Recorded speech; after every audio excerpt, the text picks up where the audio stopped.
An interview with Geert Wilders, the Dutch political leader who wants to end Muslim immigration and ban the burqa, tonight on The Source.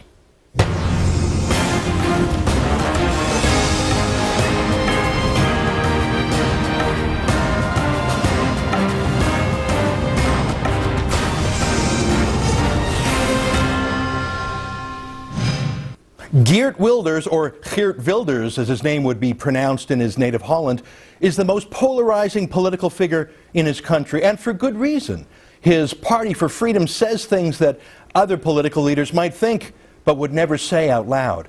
He wants an end to Muslim immigration, no more mosques to be built, a ban on the burqa, and a swift deportation of radical Muslim preachers. Tough talk, but Holland loves it. Or at least a lot of them do. Wilders' party has quickly grown to become the third largest in Holland's parliament, and last year he joined the governing coalition in return for the government adopting some of his policies. Wilders has been the center of a growing debate in Holland and around the free world because he is ringing the alarm bell the loudest about the threat of radical Islam.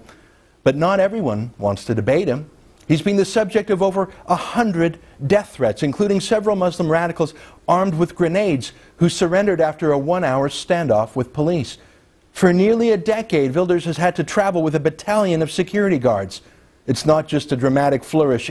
Other Dutch political activists who have spoken out against radical Islam have been assassinated, including a gay rights politician named Pim Fortuyn and filmmaker Theo van Gogh. But it's not just terrorists who hate Wilders. Politically correct bureaucrats and politicians do, too. In 2009, the United Kingdom actually refused to allow Wilders to enter the country, putting him on a list of banned visitors, essentially equating him with terrorists. That ban was finally overturned, but the lawfare that's using nuisance lawsuits against him as a weapon of war hasn't stopped. Wilders has been accused of hate speech because he calls Islam a totalitarian philosophy and compared its book, the Quran, with Adolf Hitler's Mein Kampf. The Dutch prosecutor who was first seized with the complaint dropped it, citing freedom of speech, but a court then ordered the prosecutor to proceed against Wilders, and that case continues now. We're going to spend most of today's show talking with Wilders. It's important to Canada for so many reasons. The challenges that Holland faces today are challenges that we will face tomorrow. In fact, they're already here. You can see women wearing burqas on many streets in Canadian cities. So-called honor killings are becoming more common in Canada, such as the murder of Aqsa Parvez by her own brother and father. According to radical imams in the city of Toronto, there are literally hundreds of polygamous marriages in Canada. And of course, there are homegrown terrorists, and like their scheme to blow up the CN Tower and Parliament and murder the Prime Minister. You might not agree with everything Geert Wilders has to say, but that's not the point. He talks about issues that won't go away, even if we close our eyes and pretend the issues don't exist. Radical Islam, the failure of multiculturalism, the silence of liberals as women's rights and gay rights are eroded, the separation of mosque and state, these are Canadian issues too. Today, this is one interview you won't want to miss.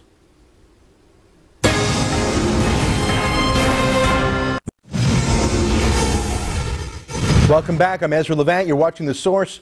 We're talking with Geert Wilders, who's the leader of the Party for Freedom in Holland. And for the last year, you've been a part of the government coalition there. To go from an outsider to in the heart of government is quite a leap forward. What concessions did you get from the Dutch government to agree to join the coalition? Yes. Well, let me first say we are not formally part of the coalition because we have a minority government. And my party supports the minority government, so in order for them to have a majority in parliament. So we are not a member of the coalition because we disagree about how to focus on Islam. We see it as an ideology, they don't. But we have a lot of influence because they need us for a majority. And what we got in return is, for instance, that the immigration from non-Western countries, in reality those are mostly Islamic countries, will decrease with 50% in the next 4 years. What we also got in return is that there will be a ban on the burqa in Holland. What we also got in return is that criminals who again and again commit serious crimes, that they will be stripped of their Dutch nationality and sent back to, for instance, Morocco. And what we also going to return, besides 1 billion euros for the elderly, which is a very important topic in the Netherlands, is tougher penalties, minimum sentences for criminals, but mostly important is everything that has to do with tougher integration laws and stricter immigration policy. So what's the current immigration levels in Holland today? Well, it's enormous. We have more than 100,000 immigrants. Many of them are coming from Eastern European countries, I must add. But still, if you combine the economical immigrants and the numbers of the asylum seekers, you get tens of thousands a year, which is for a country like the Netherlands an enormous proportion, especially since after a few years they are allowed to get their spouses, their grandparents, their children over, so you have to multiply that number many times. And we made a survey last year, and the Dutch taxpayer pays 7.2 billion euros a year only for the immigrants from non-Western countries, which is a huge amount of money that I would rather see being spent on things that we need in Holland, like for instance the help of the elderly or more policemen for the safety of our streets. Now, you've been in this coalition for over a year now. Approximately, almost a year. Have some of these laws taken effect yet? Well, of course, the government is now in the process of making those laws. And like for instance the ban of the burqa or the minimum sentences or tougher laws on immigration, they are working on it now. The government started somewhere in September, October. So the agreement is that in the next 4 years it all will be implemented, and I'm sure it will. How has the public reacted to your ideas being at least promised by the government? How, for example, what does the average Dutchman think about the ban on the burqa? Well, they are very much supportive of that. And I believe it's not like in Holland today, in every street corner you see women wearing a burqa. But it's a sign, a medieval sign of a totalitarian ideology that exactly shows how we do not treat women in our free Western societies. If you want to wear a burqa, please do, but go to Saudi Arabia or to Iran, but not in the Netherlands. And for many reasons people support that. A, because, like I said, it's a medieval sign of a retarded culture that shows how to treat women, which we want. But we also want that Muslim women will have to integrate fully, will become independent, not only dependent of the husband. And I can tell you one thing, if you wear a burqa in Holland, you will not get Dutch friends, you will not get a job, you will be unemployed, you will be dependent of your husband. So it's against the integration of Muslim women in Holland not to outlaw the burqa. So there is an enormous support, something like 80 or 90%, even from the leftist side of the political spectrum, to outlaw the burqa. And let's talk for a minute about Amsterdam, which is known as one of the gay capitals of the world. In recent years, gay bashing, often by immigrant Muslim young men, has skyrocketed. How has the issue of gay rights manifested itself in your campaign? I know Pim Fortuyn, that was one of his leading reasons to oppose radical Islam. Is that a live issue in Holland today? Of course it's a live issue. Nobody, whatever you think about homosexuality, nobody should be the victim of violence only because of their sexual preferences. And indeed, Amsterdam seen often as the gay capital of the world. And many Dutchmen are proud of that. We are a very tolerant and liberal country on that part, on that kind of things. And I believe it's really unacceptable. We really fought for that, because it's true, like you said, not all the time, but 80 to 90% of the gays beaten up in Amsterdam are beaten up often by young Moroccans. People who have nothing with gays, which is their right, but are also harassing them, beating them up. And this is something that should stop, and is a big discussion, and gives us also a lot of support from the gay community in the Netherlands. If we talk, maybe I can add, people like gays, but also apostates, Christians, non-Muslims, they are the first to pay the price if Islam gets its way. And the homosexuals are an example. But look at Christians. Look what is happening now with the Coptic Church and the Coptic Christians in Egypt. Look what happens with apostates and renegades all over the country, and from Canada, all over the world, from Canada to the Netherlands. All the groups that are kafir, that are non-Muslims, will pay the price, and we should never, ever accept that. When you talk about protecting women's rights, when you talk about protecting gay rights, religious minorities, those are phrases that over the last 40 years have been used by liberals, by the left. Exactly. Have liberal groups, have feminist groups, have gay rights groups supported your party, or have they stayed silent in the face of Islam? No, and this is a very interesting point that you are making, Ezra, because this is the point I also make in Holland for many years now. Actually, even though we are not a leftist party, we are not a liberal leftist party in the American sense or the Canadian sense of the word, we are doing their job. They should fight, as they did in the past, for women's rights. Where is the left when it comes to fighting for the right of minorities, of women, of apostates? They are totally not there. And I can tell you why. Because of the immigration in our societies, the Muslim vote became a very important vote. The second city of the Netherlands, Rotterdam, and as you know, a big city with a big port, that city, the socialists, the social democrats as they call themselves, but they are sheer socialists, they won the last municipality elections because of the Muslim vote. Everybody knows. So because they have 1 million now in numbers, which is an enormous amount and an enormous electoral force, they will be able to make sure that those parties are not acting as they should. And we are doing their job, which is a disgrace for liberals who should once again be the first to fight for the rights of women or the oppressed in whatever people are coming from. You know, we're going to take a break, but when we come back I want to talk to you about a very illiberal thing that happened to you. Yeah. I mentioned it in my introduction that you have been prosecuted criminally for your thoughts. We're going to talk about that and a few more things. Okay. Stick around, we've got one more segment with Geert Wilders, the leader of the Dutch Party for Freedom, right after these messages.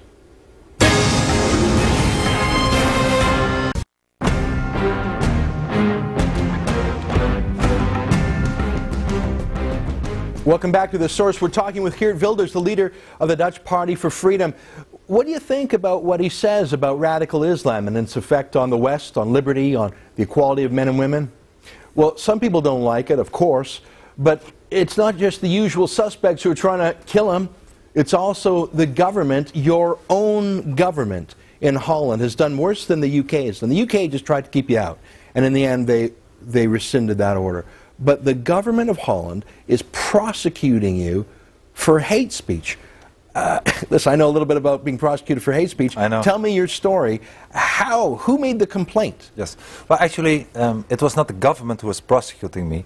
It were leftish, liberal, multicultural groups, organizations from mosques, that some liberal politicians who complained to the police because of my film Fitna, because of what I said about Islam, and they wanted to take me to court. And actually the government, at least the public prosecutor's office, after a year of studying, decided not to prosecute me. So I thought, okay, everything is over. And it was on a free speech argument? It was, well, they said it might be tough what he said, but he didn't say anything that was eligible for hate speech crimes or discrimination. Then we have in Holland, I believe we are one of the 2 countries in the world that have a provision in our penal code that people who complain to the police can go to a higher court to try to overrule the decision of the independent public prosecutor not to prosecute me. So the same groups that were representing mosques and multicultural organizations went to the higher court, and unfortunately they were successful. So I'm now in a situation that the public prosecutor still asks for full acquittal on all the 5 charges against me.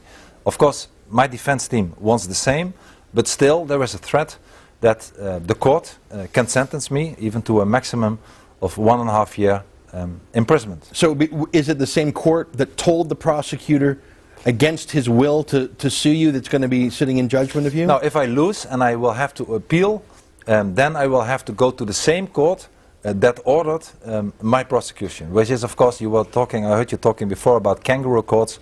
This is the Dutch kangaroo court. Well, I mean, I just have never heard, I'm just unfamiliar with the idea Yes. of before a trial's even happened, Yes. a court saying you prosecute him, Yeah. and then that same court will hear. That does it's sound crazy. Well, Yes. do you think you're going to lose, or what do you think is going to happen? Well, I hope not. Every time I'm sitting in the court now as a member of parliament, I think, what did I do? Did I rob a bank? But as far as I remember, I never robbed a bank. So I'm sitting there for... So was it because you compared the Quran to Mein Kampf? It is because I compared the Quran to Mein Kampf. It is because of my film Fitna. Now, Fitna, you mentioned that twice. Tell our viewers who are Fitna is a unfamiliar. movie that I made, a short movie, a documentary, as a matter of fact, that I made a few years ago.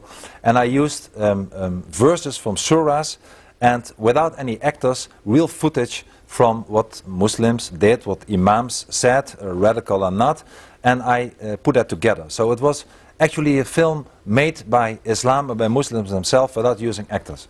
But, well, there were hundreds, thousands of complaints from all over the world. The Indonesian president said that I would not be able to enter Indonesia as long as I live. And the Secretary General of the United Nations said that it was most terrible. All ambassadors complained from Arab countries. And they took me to court. So it's not about me, Ezra. This trial is not about Geert Wilders. It's about the freedom of speech. And hate speech laws are now being used to silence people who are critical on Islam. If I would have made a movie about Christianity, all those things would not have happened. So I'm a very person that is very much advocating that we get rid of the hate speech laws that you unfortunately have as well in your country. We certainly do in Holland. And we introduce something like an American First Amendment, because free speech is the cornerstone of our free democratic societies.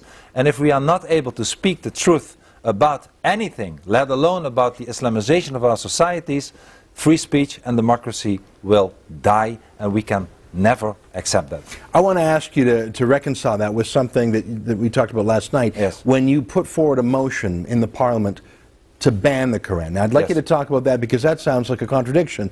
Freedom of speech, First Amendment, but banning the Quran. Yes. Explain what was going on there. Yes. Well, of course, I'm not in the habit of banning books. It would be on the contrary of advocating free speech, and even wanted more like a First Amendment. But you have to see it in the Dutch context. In the Dutch context, a few decades ago, Mein Kampf, this terrible book from Adolf Hitler, was outlawed, and that was sanctioned by the highest court, the Dutch Supreme Court. And the left and the liberals applauded that at that time. And they never asked to overrule that ban. They are still happy until today that Mein Kampf is outlawed. So a few years ago in Parliament I said, because I wanted to expose the double standards of the left and the liberals, I said, hey, here I have another book called the Quran, which is, if you for instance look at anti-Semitism, even worse than Mein Kampf. As you know, especially the Medina part of the Quran has more anti-Semitism than Mein Kampf. So I said, with the same articles from our penal code, you should now advocate the banning of this book as well. And of course, they were silent. And they showed that they had a double standard. My motion was rejected, but I made my point. You made your point, but I think you also made the point that it's dangerous to use the same censorship or the laws Exactly. of the censors, because that just affirms their legitimacy. Look, you're in Canada now. You're speaking today in Toronto and tomorrow in Ottawa. What advice, what warnings would you give Canada? What specific remedies do you think Canadians should look at? And how should we just handle this discussion? Yes. Well, be open and frank and talk about it, and don't silence people who stand up and talk about it. Like you said, you have an experience yourself. People should be able to speak out against the threat of the Islamization. Don't be fooled. Don't think that what is happening in Europe today, that it won't happen to Canada. It is happening to Canada, and it will get worse. Fight for your freedom of speech. Stop the Islamization from Islamic countries. Stop the Islamization process by outlawing the building of new mosques. Be tough on everything that has to do with Islam, and stop for a defend second. free speech. Outlaw banning a new mosque, how is that not a violation of freedom of religion? Well, you know, for me it's not, because I believe, as many others believe, that Islam is not so much a religion, but an ideology. Islam should not be treated as Christianity or Judaism or Hinduism. It should be treated like other totalitarian ideologies, like communism or fascism. It's of the three it's a part of the tree of totalitarian ideologies and not of the religion. Sure, it has religious aspects. I would say 5% of Islam is religion. It has a holy book, it has a temple, it has a God, but it wants to, like any other totalitarian ideology, it wants to submit, it wants to rule every part of a society, every part of one person's life, and we should be able to see it like that, to treat it like that. I want also Islamic schools to be closed. What is worse than young children, young boys and girls that we want to assimilate and have a full and normal, respected life in our societies, to grow up in a school where they advocate and teach an ideology of hate that shows that kuffar, non-Muslims, should be killed or submitted. I don't want young children to have that. And I have nothing against Christian schools. I have nothing against Jewish schools. But I have a problem with Islamic schools. So in order to achieve that, we should see Islam not so much as a religion, but treat it like communism and fascism as a totalitarian ideology. You've said a lot of very provocative things there. Can I ask you to stick around after this commercial break for 5 more minutes, because I'd like to raise some follow-ups. Do you have 5 more minutes for us for today?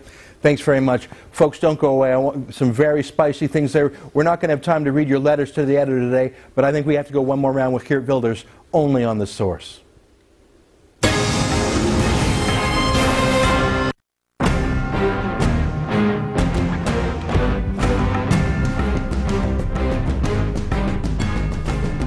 Welcome back. You're watching a very special edition of The Source. We're talking with Dutch parliamentarian Geert Wilders. Welcome to the show, Mr. Wilders. I'm very happy to be here, Ezra. Now, this is your first visit to Canada, am I right? It's my first visit indeed. I have been in the States many times. It was the first time I visit your beautiful country. Now, this isn't always the case that you're warmly welcomed. No. Why were you kept out of the United Kingdom 2 years ago? Well, that's still unclear to me. The British government at that time, a Labour government, thought that I would be, well, cause a problem for the public security in the United States, which of course is total nonsense. So they sent me back after I arrived. They detained me at a detainee center in the airport, Heathrow, and then sent me back. So you actually landed, and they put you in sort of the Heathrow jail? They put me in, well, a kind of detention center at the airport. Yeah. Our ambassador came to visit me, and a few hours later I flew back to Amsterdam. But of course I appealed that decision of the government, and I won. So half a year later I could go and visit to my friend Lord Malcolm Pearson of the House of Lords, who invited me to show my film Fitna, and well, to have a speech. Now, you, at that time, just as now, were a member of the Dutch Parliament, am I right? Sure. Has there ever been a case of a Dutch parliamentarian being denied entry into the United Kingdom before? No, I don't remember that at all. Yeah. And finally, as I said, I arrived at Westminster in London, and then people were demonstrating, which of course is their good right, and they said that I should be beheaded and I should be killed.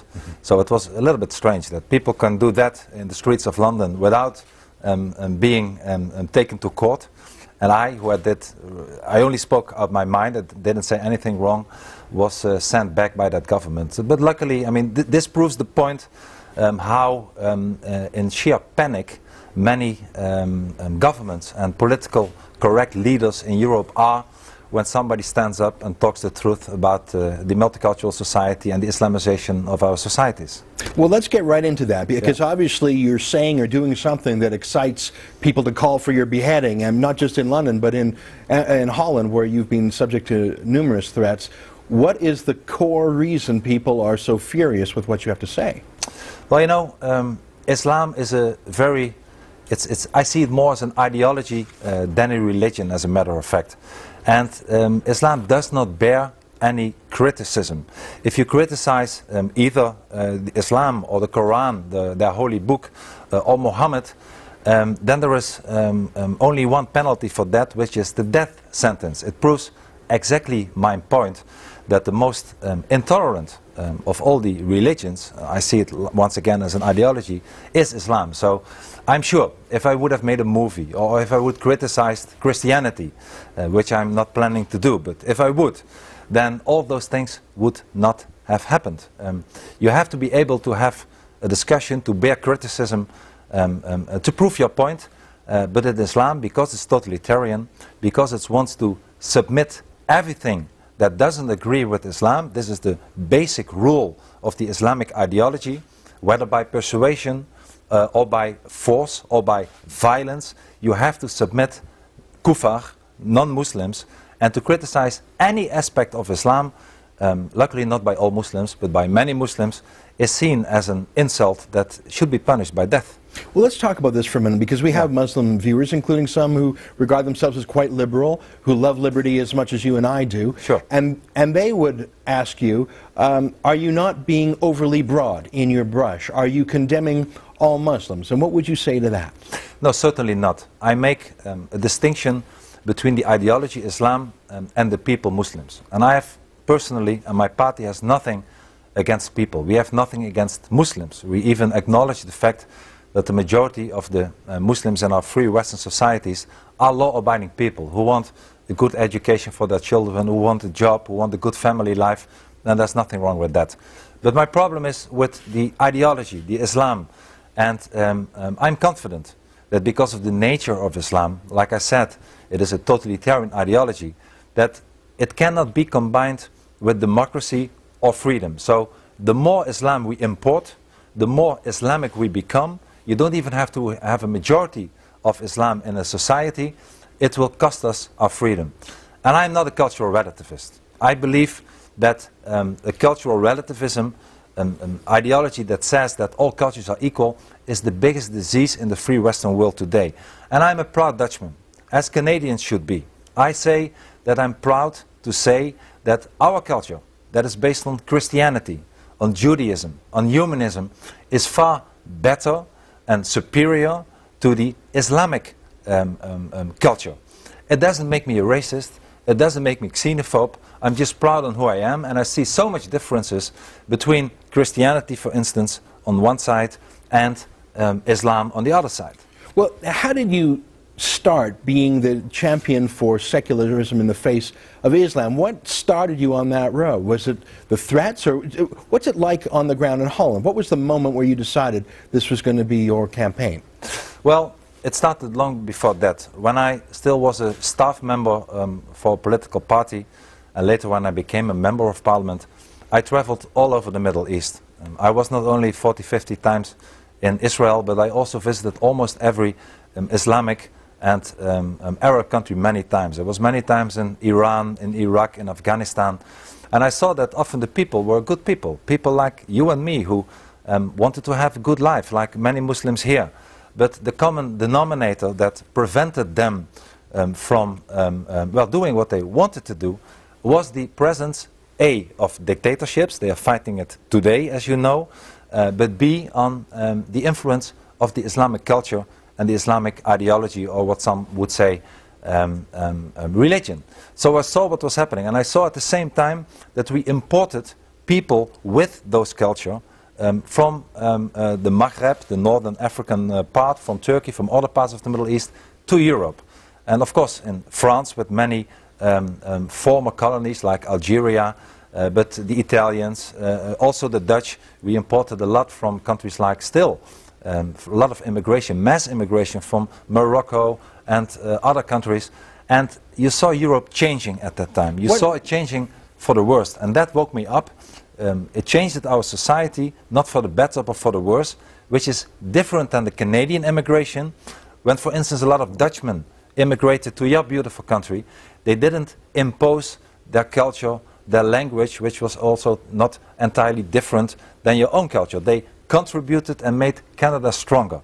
This is different from the immigration concept that we face in Europe today, where we have immigration from Islamic countries where people have a culture that is totally different than our own. Now let's just help us measure the number of immigrants to Holland, the number of Muslim immigrants. What is your current Muslim, what's the current population of Holland, and how many Muslims are there in Holland? Well, we have today approximately 16.5 million inhabitants, and 1 million of them are Muslim. A century ago we had, I believe, something like 34, 35, and now it's 1 million, and it's increasing rapidly. So it's about 3 times Canada's proportionately. We're going to talk more about immigration, Islam, radicalization, and these other issues. Joining us today in studio, Geert Wilders, the leader of the Party for Freedom.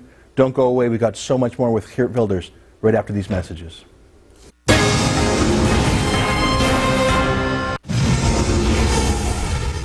We're talking with Geert Wilders, the leader of the Dutch political party, the Party for Freedom, a member of the governing coalition, not in the government itself, but supporting the minority government. Mr. Wilders, before the break, you said some very dramatic things. You said not only ought there to be no new mosques, but you were opposed to Muslim schools. And I understand your rationale, but I want to ask you, from the point of view of an immigrant who comes to Canada, who is not a radical Muslim, does not believe in Sharia law, in fact, possibly fled Sharia law to get away from that, but wants to have a school that reflects their culture. What do you say to a liberal Muslim person who's watching the show and says, how come you're shutting down my schools? I would say, forget about it. If you want to have your Islamic culture, stay in the country that you came from. But let's not compromise. Let's not be politically correct. I'm fed up with all the politicians all over the world that are politically correct, that say, well, it's a nice family, they want Muslim education. There is no moderate Islam. And if you educate young children, I'm feeling even stronger about this than the ban of the burqa, for instance, which goes more often for adults. Here we have young children. Islam is an ideology of hate, of submission, of violence. There is no good part in the Quran. There is no good part of the life of Muhammad, the example. Those are all things, including the Sharia and the Hadith, that Muslims, young children, will be taught if they go to an Islamic school. And this is a big no to the Canadian or the Dutch or the free Western society. So I would say, if you want to assimilate in our society, if you want to give your children a good chance for a good education and a good job and be part of our society, and I hope we all want that, then we should shut down all the Islamic schools and let them go to public schools. This is the best proposal, I believe, that we should take immediately. Groups like the Ismaili Muslims come to mind. They follow the Aga Khan, very peaceful, in fact, picked on by, in Pakistan, for example, picked on by other Muslim groups in Saudi Arabia. Is there an Ismaili Muslim presence in Holland? Because your description of radical Islam rings true for me about radical Islam, but listen, I don't believe, you are talking with all respect, Ezra, you're talking all the time about radical Islam. This is what we call in Holland the pleonasm. Radical Islam, it's the same. There is no moderate and radical Islam. There is only one Islam, like the Prime Minister of Turkey, Mr. Erdogan, said, there is no moderate or immoderate Islam. There is one Islam, and this is the Islam from the book of the Quran. So radical Islam is nonsense. There is only one Islam, and that Islam is always radical. Muslims, once again, can be radical and moderate, even though you could say that the moderate Muslim, according to the Quran, might not be a Muslim anymore. So please forget about the concept about radical Islam. There is only one Islam, and that cannot be taught to young children, that we want to have a full and a respected life in our societies. If we start by educating young children an ideology of hate, then we have lost them for the rest of their life. So please, let's stop that and give them an education like any other in a public or some other school that we have in our societies. Last question. You've been involved in politics a long time. You're finally starting to get some purchase for your ideas in Holland. 10 years from now, what do you want Holland to look like in terms of the demographics, in terms of immigration, in terms of integration? Yes. What do you want a 15-year-old girl who's from a Muslim heritage to be doing in Holland 10 years from now? Well, I want the same as I want today for this 15-year-old girl from a Muslim country. I want her to have a good life, to have a safe life, to not be able or to be forced to wear a burqa, to not go to an Islamic school, to have Dutch friends, to be a free woman in our society. And I want, because I'm an elected Dutch politician, I want us to be more proud on our own identity. Let's get rid of the cultural relativism. Let's be proud on who we are. We are not, and we should never become a country where the Islamic culture is an important factor, let alone a dominant factor. We should prevent that from happening. Holland should stay Holland. Canada should stay Canada. We should have a free and safe society where we are more proud than we are today, and not being called or labeled racist or xenophobes if we say, when it comes to Islam, enough is enough. Folks, there you heard Geert Wilders, the leader of the Party for Freedom. He's joining us in our studio today.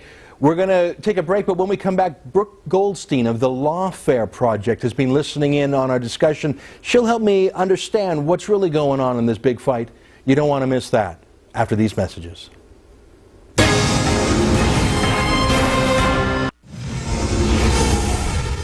All right, welcome back. I'm Ezra Levant. You're watching The Source. What a powerful interview. I now know why he has to travel with security.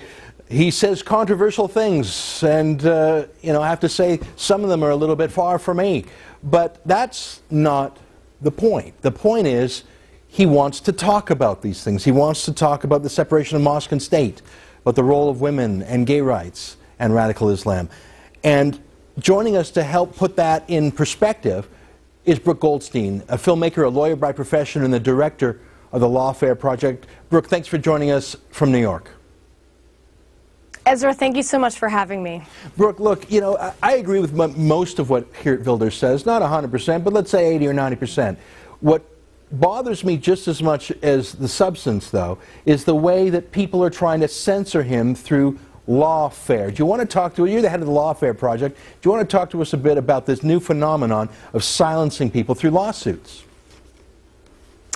Absolutely. You know, I 100% agree with you. Whether or not one agrees with the content of what Wilders has to say, he has a right to say it. We, as a free society, have a right to debate his ideas, and you, Ezra, have a right to have me on your show to discuss them.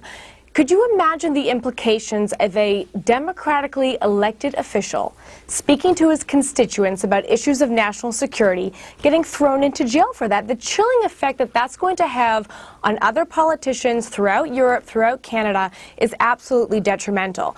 And Wilders' case cannot be seen in a vacuum. It is indeed what you said, a symptom of a much larger phenomenon, that of lawfare.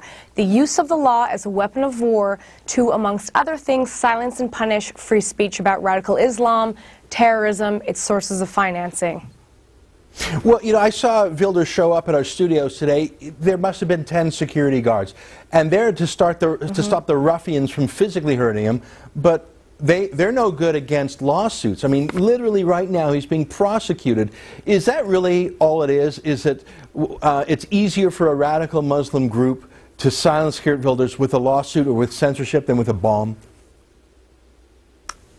Well, look, the lawsuits are a one-two punch. They complement the violence, and the aim is to intimidate these people into silence. You see people like Ayaan Hirsi Ali, who are now in hiding. You see people like Irshad Manji, both Muslim women who are talking about issues of human rights in the Islamic context, who also have to travel around with security guards. But let's also mention a couple of the other examples of the lawsuits, okay? I don't know if you heard about today, but Angela Merkel, who's the head of the German government, is now being charged with the crime of endorsing a crime because she was glad that Osama bin Laden was killed. You have lawsuits against NYPD officials like counterterrorism official Bruce Teft.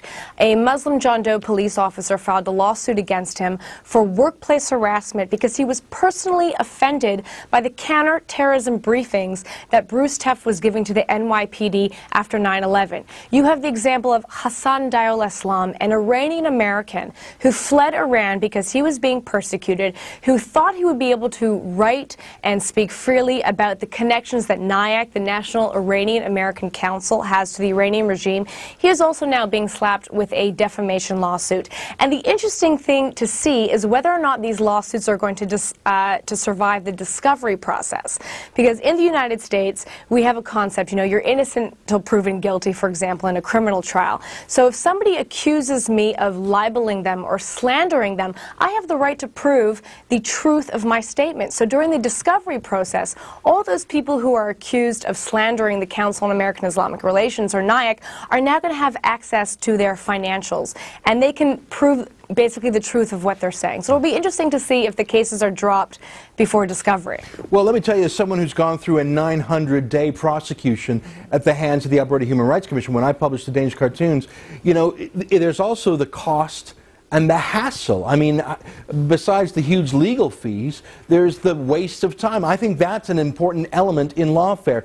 Even if these nuisance suits don't win, even if Geert Wilders is acquitted, and I hope he will be, it's still wasting his time, wasting his money, when he could be doing other things. And you slap enough suits on a guy, it's like Gulliver and Lilliput. So, right, and then you have sort of self-imposed censorship. You have, for example, the creators of South Park wanted to do a parody on Muhammad, and they were censored by Comedy Central without even the threat of a lawsuit. Perhaps it was reported there were threats of potential violence. You have Yale Press, for example, that refused to publish the now infamous cartoons of Muhammad with a bomb in his turban because they were also afraid of the legal and physical implications of that. So far, it's a very effective strategy, but I just want to broaden the picture a little bit. Lawfare is more than just about using the law to silence and punish free speech about radical Islam.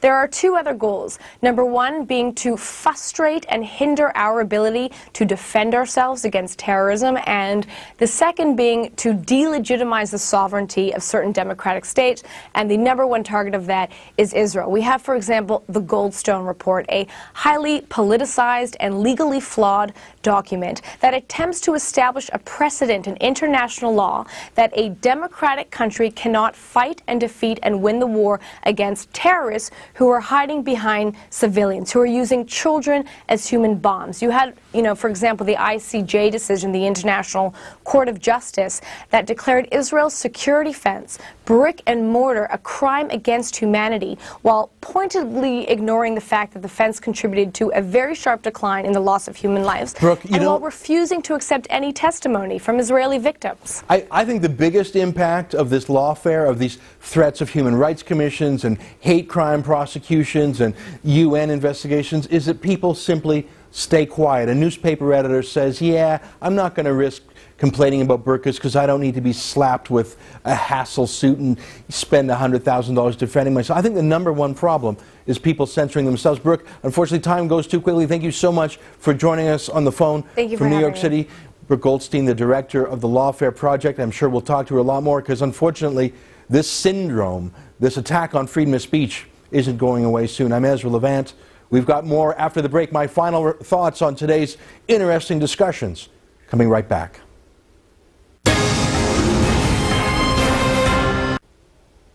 What do you think of that? Geert Wilders, a very controversial person. That's why there's so many fatwas calling for his death. I agree with most of what he says. I think we've got to strengthen our belief in our own culture. I don't think all cultures are equal. A culture that would put a woman in a burqa, to me, is not as enlightened as a culture that treats men and women equally. I think a culture that doesn't believe in the non-violent solution of problems is not as enlightened as ours. I believe in the separation of mosque and state. So I think I go about 80 or 90% of the way that Geert Wilders does, but I can't go with him to say that we should shut down Islamic schools or mosques. I think that we should be very skeptical and critical and perhaps shut down those that preach true radicalism, terrorism even, but I just can't go with them that last mile. But you know what? That's the point. Is that we're having a discussion, we're figuring out what's right for Canada. Maybe what he's saying is right for Holland. I'm not sure. I don't know enough of what's going on there. But we're not even allowed to talk about these things if the human rights commissions and the prosecutors and all the censors and busybodies have their way. I think it's so ironic that he's protected with a bodyguard of men with guns, but it might be a lawyer that undoes him. Now, I don't think that we should turn political disagreements into crimes. Unless we're advocating violence, I think speech should be uninhibited. And he, in fact, didn't call for violence at all. He's the opposite. He's against violence. I think it's ironic that he was put on the terrorist list, the no-fly list for the UK, and true terrorists weren't. Very interesting. I want to hear your views, too. Hey, send me a note to thesource@sunmedia.ca or tweet me on twitter.com/Ezra Levant. I'm sure we'll be talking about this interview for days to come. There's a lot more coming up on the Sun News Network tonight. Right after me is the Daily Brief with David Aiken, the Caldwell Account with Theo Caldwell, Charles Adler, and Brian Lilly on Byline. But remember us in the morning, too. Hey, Sun News is on the air at 4 a.m. in Calgary, 6 a.m. in Windsor. I'm Ezra Levant.